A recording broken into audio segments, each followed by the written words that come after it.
उपाय करना चाहिए। अपने गृहस्थी को भवसागर से पार उतरना है तो कौन सा उपाय चाहिए, कौन सा व्यवहार, कौन सा धर्म, क्या प्रक्रिया करनी चाहिए, इनके बारे में एक दृष्टांत है। गिरनार तो आप गए होंगे कभी। गिरनार में वहां भवनाथ महादेव का मंदिर है, तलेटी में नीचे। वहां हमारे नागा सन्यासियों का अखाड़ा है, भवनाथ महादेव मंदिर। उनके सामने कुंड है। तो हर शिवरात्रि में नागा सन्यासी वहां 1,00,000 की संख्या में आते, 1,00,000 महात्मा आते हमारी संप्रदाय को। उनमें स्नान करते। पहले तो उनकी रैली जुलूस निकलता है, शाही निकलती है और उनमें आकर स्नान करते हैं। तो आपको अगर समय मिले तो कभी जाना, तो वहां का चमत्कार देखना कि उन कुंड में महात्मा लोग स्नान करने गिरते। मान लो 1 साल 50 महात्मा गिरे तो बाहर निकलते समय 10-20 महात्मा बाहर निकले।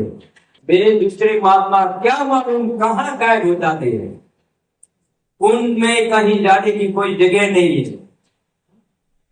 नीचे तलिया बांधा हुआ है और साइड में दीवार है। उनमें स्नान करते महात्मा लोग गायब होते हैं। आज भी पुरानी बात तो आज भी वही चमत्कार है। तो हर वर्ष शिवरात्रि, जब महाशिवरात्रि आती है, तो शिवरात्रि 12 है। अपने एक ही मानते हैं कि एक शिवरात्रि। हर महीने में 13 दिन शिवरात्रि होती है, 12 शिवरात्रि। और वो हर दिन में जो आती है उनको कहते हैं महाशिवरात्रि। तो महाशिवरात्रि का मेला लगता है। तो एक समय की बात है, अमर सिंह करके राजा राज करता था गढ़ गिरनार में, जूनागढ़ में राज करता था। तो उस समय राजा के मन में एक प्रश्न खड़ा हुआ, प्रश्न कि महात्मा को पूछने से इनका रण निकलेगा। तो गया राजा वहां शिवरात्रि के दिन। महात्मा लोग ने शादी निकाली, परिक्रमा पूरा पहाड़ की परिक्रमा लगाई और वहां आए स्नान करने के लिए। राजा ने किया कि खबरदार है, कोई स्नान नहीं करे। महात्मा लोग ने क्यों? मैं ये प्रश्न पूछूं आपको, उनका उत्तर देने के बाद में आप स्नान कर सकते हो। महात्मा लोगों ने कहा कि राजा, तू तो एक राजा है, परंतु साधु को रोकने वाला इस संसार में आज तक कोई नहीं जन्मा। मैं विनय से प्रार्थना करता हूं और प्रसन्न करता हूं, मैं आपको स्नान करने से रोकता नहीं हूं, परंतु मेरे पहले इनका उत्तर देने के बाद में आप स्नान करो। तो आप उत्तर नहीं दोगे तो कौन देगा? ठीक है, बताओ क्या प्रश्न है? तो क्या गृहस्थी बड़ा है या सन्यासी बड़ा है? इनका जवाब दो। तो कोई महात्मा ने किया कि सन्यासी बड़ा है। तो हर शास्त्रों में लिखा हुआ है कि गृहस्थी बड़ा है। तो शास्त्रों में क्यों लिखा? अगर लिखा है तो उनको हटाओ। सन्यासी बड़ा है तो हटा दो। तो कोई महात्मा ने क्यों नहीं कि गृहस्थी बड़ा है। तो गृहस्थी बड़ा है तो आप साधु क्यों बड़ा? आपको पता है कि गृहस्थी बड़ा है तो बड़े में रहना चाहिए, छोटे में क्यों घुसे? अब तो एक तरफ से वो बात को तो मोड़ तोड़ कर रहा है, बाद में काटे, गृहस्थी बढ़ाए तो भी प्रसन्न खड़ा, सन्यासी बढ़ाए तो भी प्रसन्न खड़ा। अब एक एक करके कई महात्मा को घुसा, कोई हल नहीं हुआ, सही उत्तर नहीं मिला। तब एक बुजुर्ग महात्मा आया, अरे क्या, अरे भाई क्यों खड़े हो, स्नान करो। अरे बाबू जी का ये राजा हट करके खड़ा है, वो कहे कि मेरे प्रश्न का उत्तर देखने के बाद में आप स्नान करो। तो क्या है, कौन सा प्रश्न है? तो क्या गृहस्थी बड़ा है या सन्यासी? राजा को बुलाओ, राजा कि हमारे महात्मा आपका जवाब देंगे। महात्मा जी को प्रश्न किया, महात्मा ने कहा, हे राजा, इन सबको स्नान करने दो, इनका जवाब मुझे दूंगा, मैं दूंगा। अगर जवाब नहीं दूं तो मुझको फांसी चढ़ाऊंगा। ठीक है, सबको छुट्टी दी, स्नान करायो, जाओ अपने अपने स्थान पे सब जाओ। महाराज जी अब दो जवाब, ऐसे नहीं मिलेगा। एक वर्ष मेरे साथ में रहो, एक वर्ष, एक वर्ष में अगर आपको जवाब नहीं मिले तो मुझको जो सजा देनी है वो दे सकते हो। एक वर्ष मैं कहूं वो काम करना, मैं करूं जो करना, मैं भोजन करूं तब आपको भोजन करना, मैं स्नान करूं स्नान करना, मैं जिस जगह रहूं वहां रहना। वो भी राजा था, हटी होता है राजा भी, करूंगा। परंतु महात्मा जी एक वर्ष बीतने के बाद अगर उत्तर नहीं मिला तो आपको मैं कठिन कठिन सजा दूंगा, दे देना। अब आपसी शर्त मंजूर, आप तो चलो तो हमारे साथ में। अब महात्मा भी वहां 100 तो उनके शिष्य थी और महात्मा एक राजा, वहां से रवाना हो गए। आज इस गांव में, दूसरे गांव में, तीसरे गांव में घूमते घूमते घूमते बहुत दूर गया तो वहां एक राजा के वहां इनके भाई का स्वयंवर रसा। स्वयंवर किसको कहते हैं? स्वयं की इच्छा से वर को चुनो। आजकल करेंगे बच्चियां स्वयंवर, ये स्वयंवर नहीं है, ये झूठ पर झूठता है, दुष्टता है।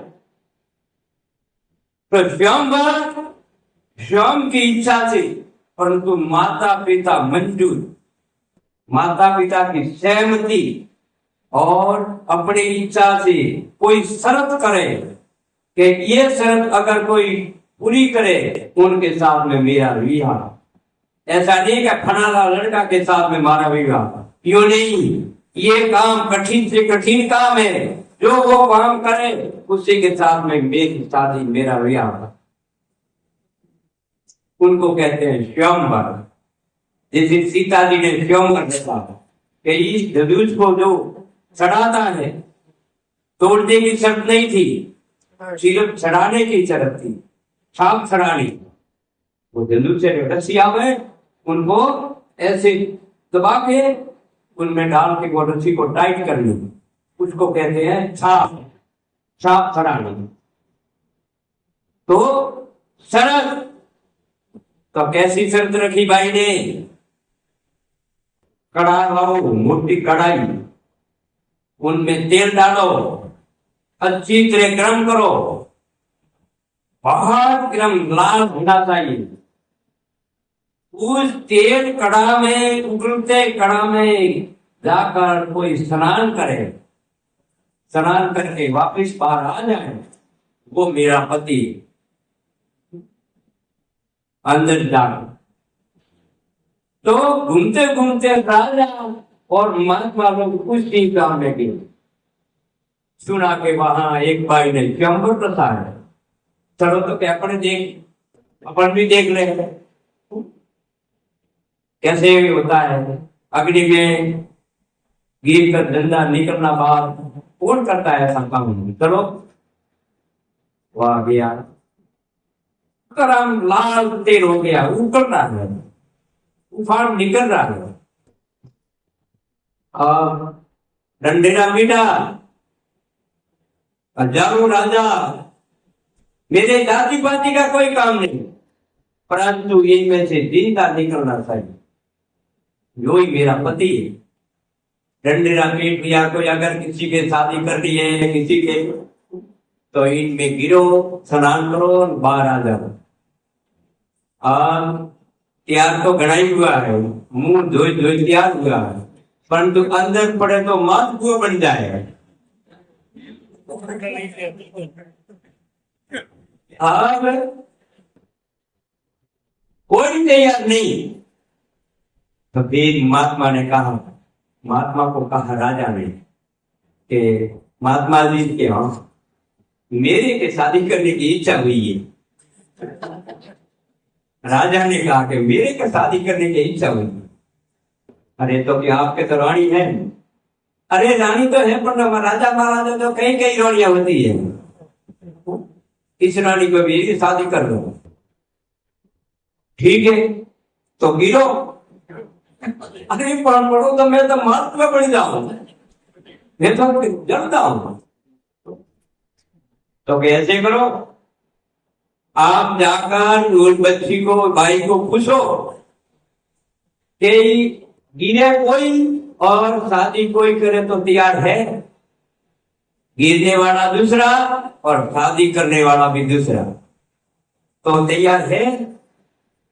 तो राजा ने जाकर नौकर चाकर से उनसे पूछा, भाई के कोई स्नान करे बाहर निकल जाए और वो दूसरों के साथ में शादी करावे तो तैयार है? हाँ, जो अंदर गिरता है, स्नान करता है, वो मेरा पति है, और वो पति कुत्ते के साथ में भेजे तो मैं जाने के लिए तैयार। ऐसा कई राजा का उदाहरण है, जैसे चंदन राजा ने मलयाकर को दिया था, कुंभराणा ने रानियों को दिया था। तो किसी के साथ में अगर पति दे दे जा तो मैं तैयार, गिरने वाला मेरा पति है, परंतु किसी के साथ में बेच गए तो मैं जाने के लिए तैयार हूं।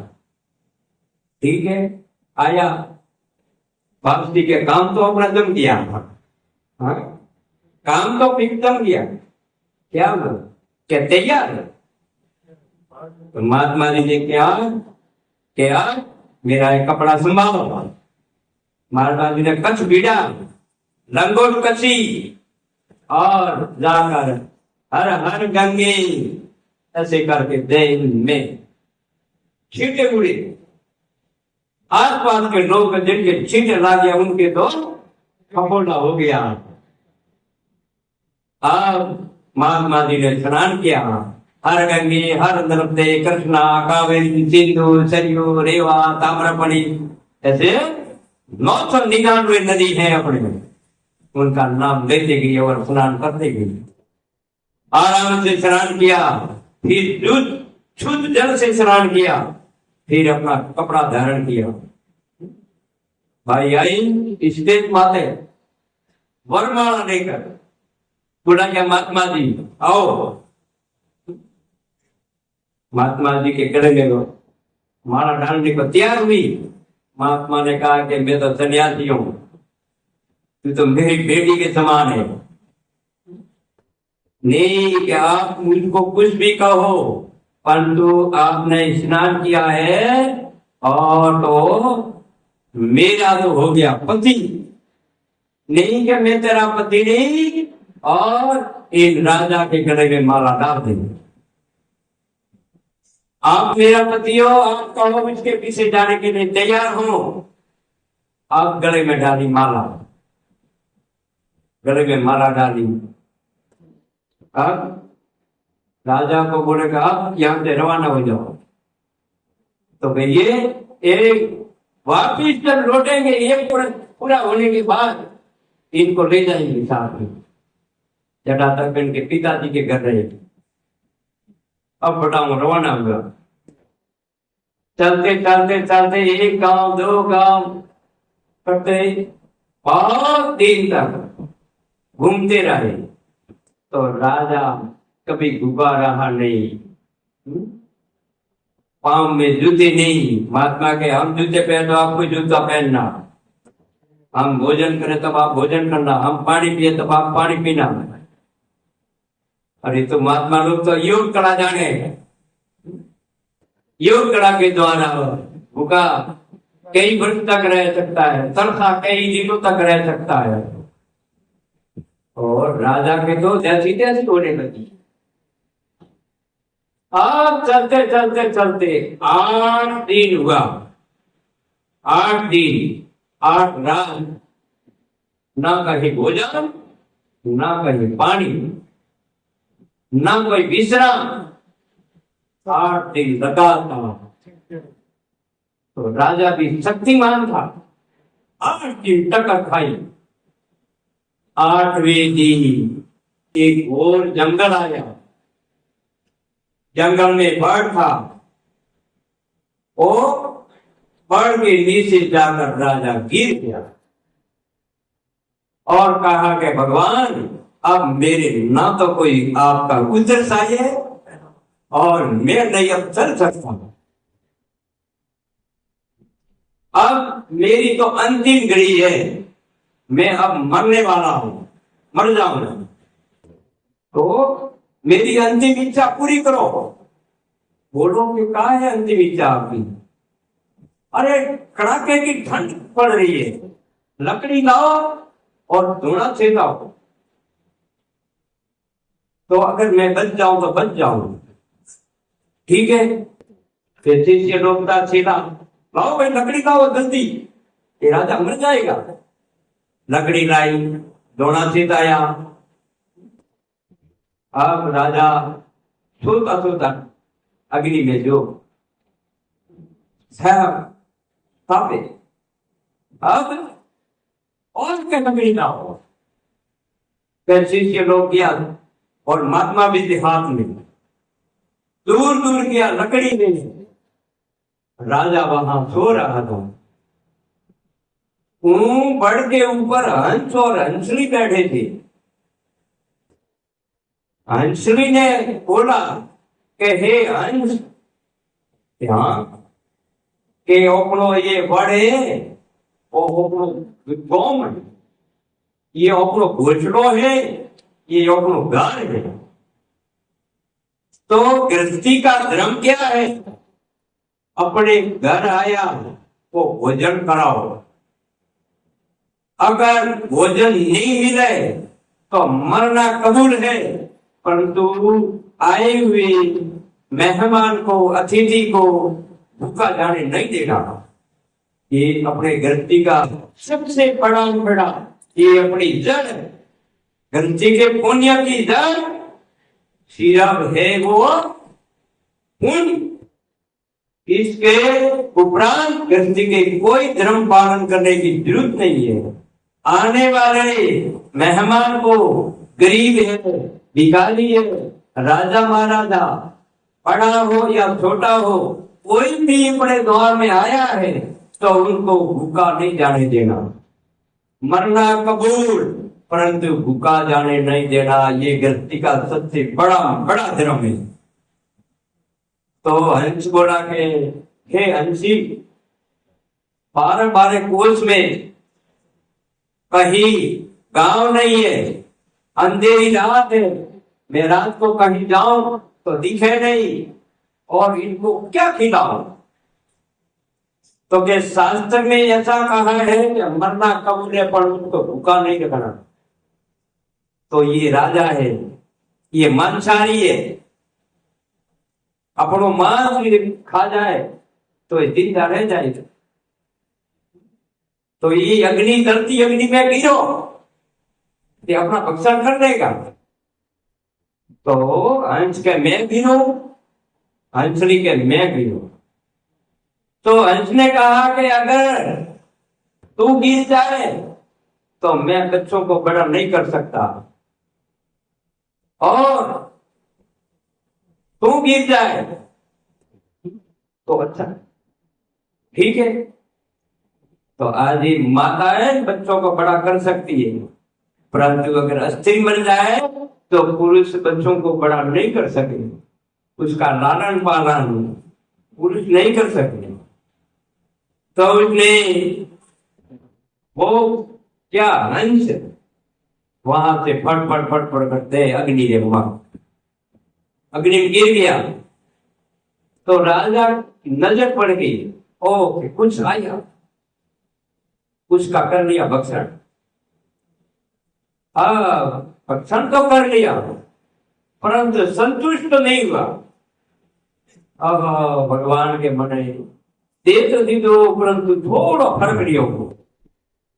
तो ये अपने सनातन धर्म में बताया है, किसी को भोजन कराना नहीं और बिठाओ तो भूखा नहीं रखना, उनको संतुष्ट करके। अगर संतुष्ट नहीं है तो भोजन करने का कोई फल नहीं मिलता। उनको संतुष्ट है, एक रोटी का फर्क रह जाए तो भी कोई फल नहीं है, ऊपर से उनकी निराशा लगती है, ऊपर को श्राप लगता है। तो हंस ने विचार किया, ये तो गजब हुआ। हंसनी भी गई और राजा पर भूखा, ऊपर से हंस, वो हंसनी अपने पांखों में बच्चों को पकड़कर अंदर गिर गई, फट फट फट। तीनों जीव, दो बच्चे और हंसनी, तीनों गिर गए। राजा ने उसका भी काम कर दिया।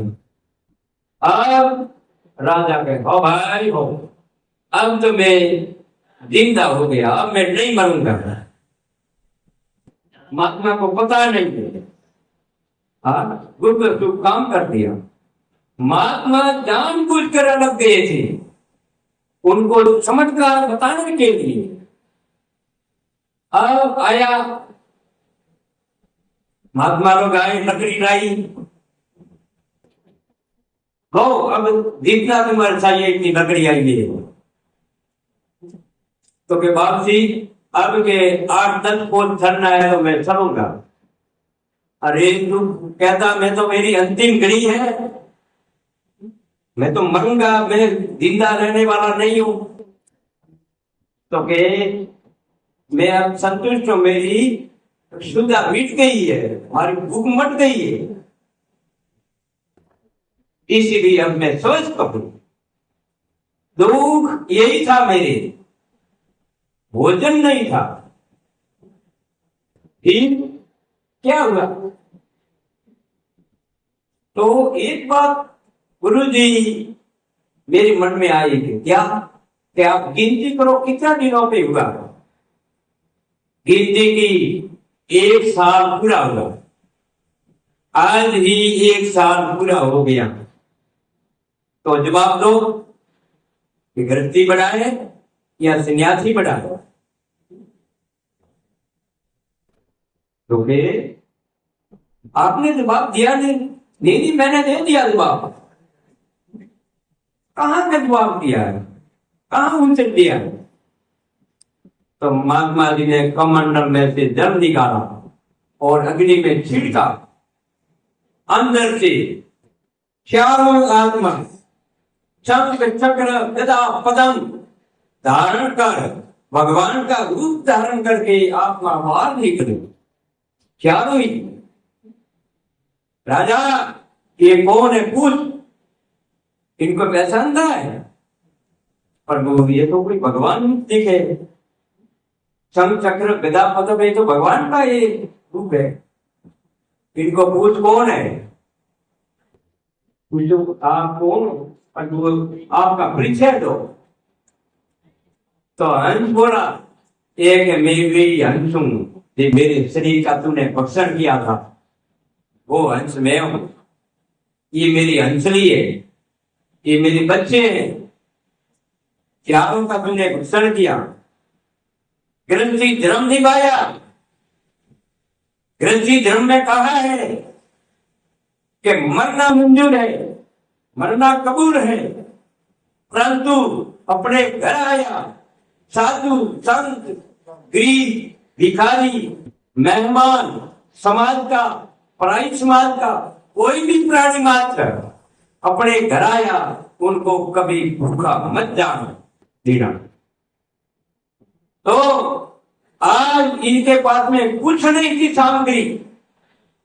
अंधेरी रात, भारत कोश में दूर दूर गांव, कहां से लावे भोजन?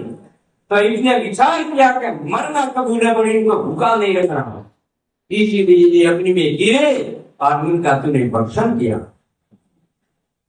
वही हम हैं। 84 लाख योनियों में घूमते घूमते घूमते अरबों करोड़ों वर्ष बीत जाते हैं। बाद में गाय के पेट जन्म लेता है प्राणी।